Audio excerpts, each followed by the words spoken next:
Agora nós iremos para a correção dos exercícios.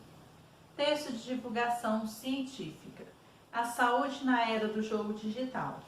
Os jogos fazem parte das atividades humanas desde a antiguidade, mas foram os jogos digitais que se encarregaram de disseminar a prática por todo o mundo e inseri-la no nosso dia a dia de forma abrangente, não importando o local nem a idade do jogador. A ampla adesão aos jogos digitais traz consigo algumas perguntas. De que forma elas podem afetar nossa saúde? Quais outras consequências podem ter sobre nós? Como usá-los para benefício dos próprios jogadores? Do sonete aos videogames. Os jogos acompanham a humanidade há milhares de anos. Jogo de tabuleiro sobre a transmigração da alma. O sonete já entretinha os faraós do Antigo Egito há mais de 5.000 anos. Há indícios de jogos ainda mais antigos e já foram encontrados diversos dados esculpidos em nossos humanos que datam da pré-história. Portanto, mesmo antes de haver registro escrito, os seres humanos jogavam. Pode-se até dizer que o jogo é anterior à própria idade da história.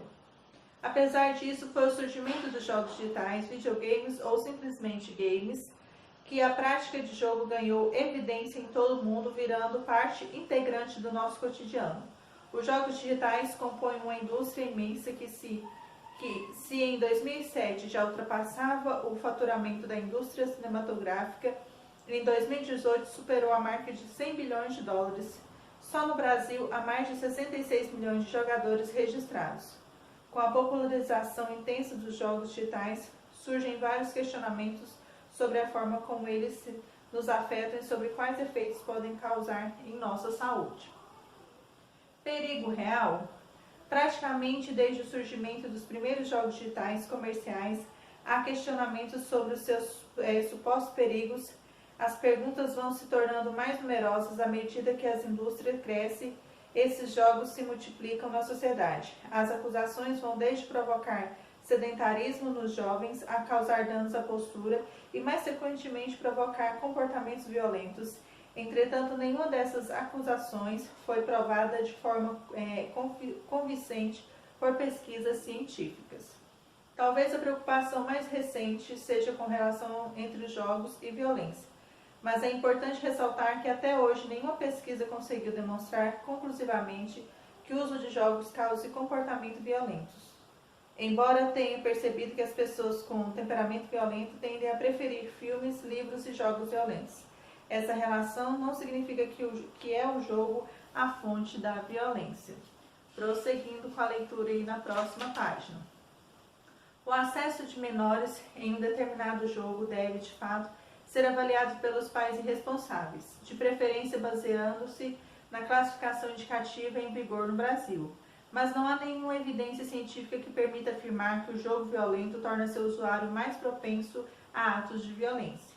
Isso não significa dizer que não existem práticas de jogos problemáticas. Uma preocupação comum a muitos pais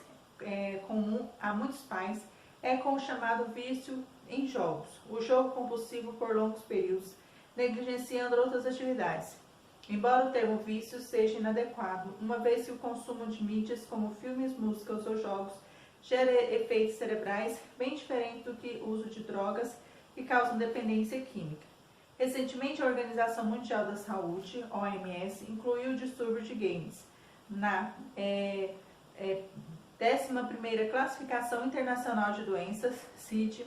Essa conclusão, entretanto, tem sido criticada por muitos estudiosos que apontaram sérios problemas com a iniciativa. Quando o problema é outro. Segundo Chris Ferguson, psicólogo norte-americano que pesquisa jogos digitais há 15 anos, o tempo excessivo de jogos muitas vezes é o sintoma de outro problema mais grave, como ansiedade, estresse ou depressão. Jogar seria uma forma de escape ou de lidar com esses problemas. E privar alguém dessa atividade não prove a cura, mas marcará o problema e pode ainda agravar o seu estado. Além disso, Ferguson e outros estudiosos acusam tal classificação de não estar baseada em pesquisas confiáveis, expondo sobretudo crianças e adolescentes a possíveis tratamentos de desintoxicação de games, que poderiam ser até prejudiciais à saúde e ao bem-estar. Um fenômeno importante mencionado por Ferguson é como pessoas com problemas psicológicos frequentemente usam jogos como forma de alívio para suas dificuldades. Vale a pena se perguntar se os jogos podem ser meios para ajudar a lidar com o estresse, a ansiedade e até a questão de depressão. O que mais podem fazer para nos beneficiar? Jogos sérios. Alguns programadores têm feito esforços para projetar intencionalmente jogos digitais com o fim de apoio psicológico. O Sparks, por exemplo, é um jogo online criado para auxiliar adolescentes com depressão e ansiedade. Outros jogos como os Depression Quest, da game designer estadunidense Zoe Quinn e o Rain Day, desenvolvido pela brasileira Thaís Weiler, foram criados não apenas para aqueles que lidam com esses problemas, mas para que amigos e familiares possam entender melhor a situação dos jogadores, compartilhando seus dilemas cotidianos de um modo interativo. Pessoas com necessidades especiais também podem se beneficiar com os jogos digitais. Alguns especialistas sugerem que os indivíduos com autismo podem usar os jogos digitais para praticar habilidades sociais, lidar com frustração de cometer erros e melhorar sua motivação. Por sua vez, o GCIPRE, criado pelo cientista da computação André Brandão, da Universidade Federal do ABC, UFAB-BC, foi desenvolvido para estimular crianças com síndrome de Down em idade pré-escolar, obtendo grande aprovação tanto dos especialistas quanto dos pequenos jogadores. Hoje a GCRIP evoluiu para um projeto de jogos para pessoas especiais em geral. Pesquisas recentes comprovaram que jogar videogames pode auxiliar na prevenção da doença de Alzheimer em idosos, uma vez que tendem a estimular a memória do jogador, tanto por causa do aprendizado das regras, quanto em relação à memorização do ambiente tridimensional das fases do jogo. Criado especialmente para auxiliar na pesquisa, a Sir Harry Quest é um jogo para dispositivos móveis em que participantes usam habilidades ligadas à navegação tridimensional, gerando dados que irão auxiliar os pesquisadores a entender melhor a doença de Alzheimer. Esse esforço de usar jogos para fins terapêuticos é parte de um movimento maior, geralmente chamado de jogos sérios, que sucedeu e ampliou o conceito de jogos educativos. Jogos sérios podem ser entendidos como aqueles que tratam de temas considerados de relevância social, econômica, política, educacional, etc. E buscam, além do entretenimento, promover mudanças na vida real fora do jogo. Assim, jogos sobre prevenção do meio ambiente, sobre direitos políticos, sobre boa alimentação, aqueles que ensinem conteúdos específicos e vários outros podem ser considerados jogos sérios.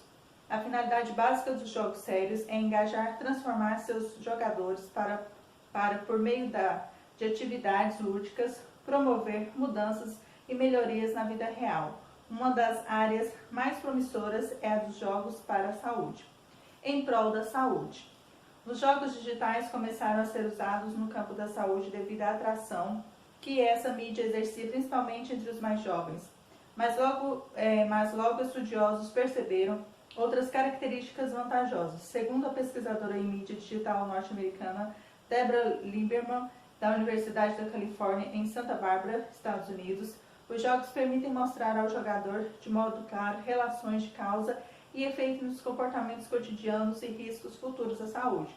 Possibilitam que eles ensaiem comportamentos saudáveis em um ambiente seguro, onde a falha não causa danos à saúde real e promovem autocuidado e autodeterminação. Isso ocorre tanto em jogos que comunicam determinados riscos da saúde, doenças e vulnerabilidades, quanto em jogos terapêuticos que buscam empregar essa mídia como coadjuvante em tratamentos clínicos.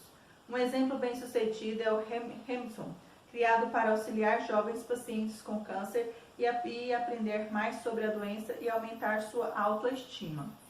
Hamilton foi criado com a ajuda de oncologistas, enfermeiros, pacientes e seus familiares. Nele, o jogador controla um robô miniaturizada que é inserida em um corpo humano e deve destruir as células cancerosas usando armas inspiradas nos tratamentos como foguetes bioquímicos e uma pistola radioativa.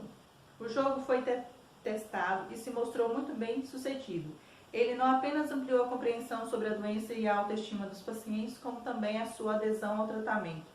Eles passaram a se submeter às terapias de modo mais ativo, efetivamente ampliando a sua qualidade de vida.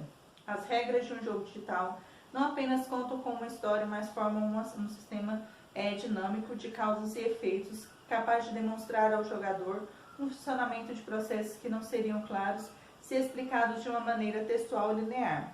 Os malefícios do fumo no organismo, o ciclo da transição e infecção do HIV, o impacto da poluição na vegetação e suas consequências na saúde, todos esses são exemplos de sistemas dinâmicos complexos, que, embora difíceis de se explicar textualmente, podem ser modelados na forma de regras de um jogo, permitindo ao jogador interagir com eles e aprender em primeira mão as consequências de cada mudança no sistema. Além disso, merece destaque a relação entre o jogador e sua apresentação no jogo.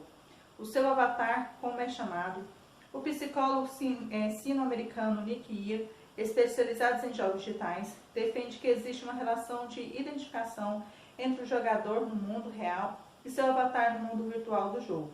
Não no sentido de que o jogador se torna o avatar, mas sim do que o jogador, ao usar o avatar para inferir o jogo, acaba se influenciando pelas características positivas deles, modificando em algum grau o seu próprio comportamento.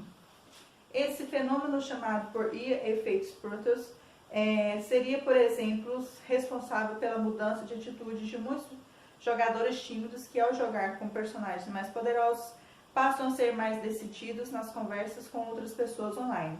E, em alguns casos, chegam a trazer essa mudança no relacionamento com as pessoas no mundo real. Nesse aspecto, a ideia de avatar com o corpo digital, combinada com o efeito de Proteus, torna-se um importante fundamento para os jogos de saúde e defendem que, se o jogador aprender formas de cuidar melhor do bem-estar e da saúde do seu avatar dentro do jogo, esse conhecimento pode de algum modo transbordar além do jogo e impactar sua vida de forma positiva, melhorando sua saúde no processo. Participação virtual para o real. Por último, mas não menos importante, quando se pensa em saúde no Brasil, é necessário resgatar uma das diretrizes do Sistema Único de Saúde, o SUS, a participação da comunidade na construção de políticas públicas de saúde. A ideia de função é empoderar a população para que ela também possa decidir ativamente sobre o sistema de saúde que a serve. Historicamente, sempre foi difícil fomentar essa participação, ainda mais levando-se em conta que grande parte da comunicação em saúde no Brasil ocorre em mídias de massa tradicionais como impressos e televisão, meios de comunicação unidirecionais que não permitem um diálogo com o público e muitas vezes são consumidos passivamente por estes. Ao contrário das mídias anteriores que permitem a contemplação passivas, jogos são participativos por natureza, requerendo forçosamente a interação. Assim, o envolvimento do jogador tende a ser sempre mais intenso e, nesse processo, ele aprende não apenas o conteúdo de saúde do jogo, mas interage de forma criativa com suas regras, elaborando estratégias e testando-as dinamicamente, muitas vezes de modo cooperativo com outros jogadores. Embora essa participação não seja exatamente igual à preconizada pelo SUS, interagir em um videogame e lidar dentro dele com aspectos de saúde pode ser um passo importante naquela direção.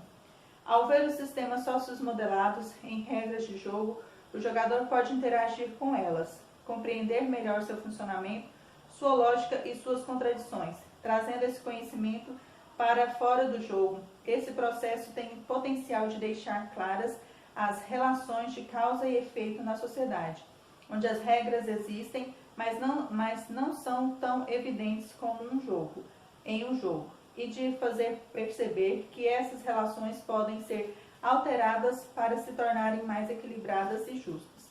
Assim, um potencial negativo que muitos ainda insistem em atrelar aos jogos digitais, podemos passar a pensar nas possibilidades positivas de se transformar o jogador até impactar o ambiente, fora do jogo, mudando o mundo para melhor. Durante esse processo, se os jogos puderem contribuir com isso, todos nós seremos vencedores. Marcelo Simão de Vasconcelos, Polos de Jogos e Saúde, Instituto de Comunicação, Informação Científica e Tecnologia em Saúde, Fundação Oswaldo Cruz, Fiocruz, Programa de Pós-Graduação em Divulgação Científica, Tecnologia e Saúde, Fiocruz. Então nós temos aqui, acabamos de fazer a leitura de um texto científico. E no próximo vídeo começarei a fazer a correção do exercício proposto aí a seguir.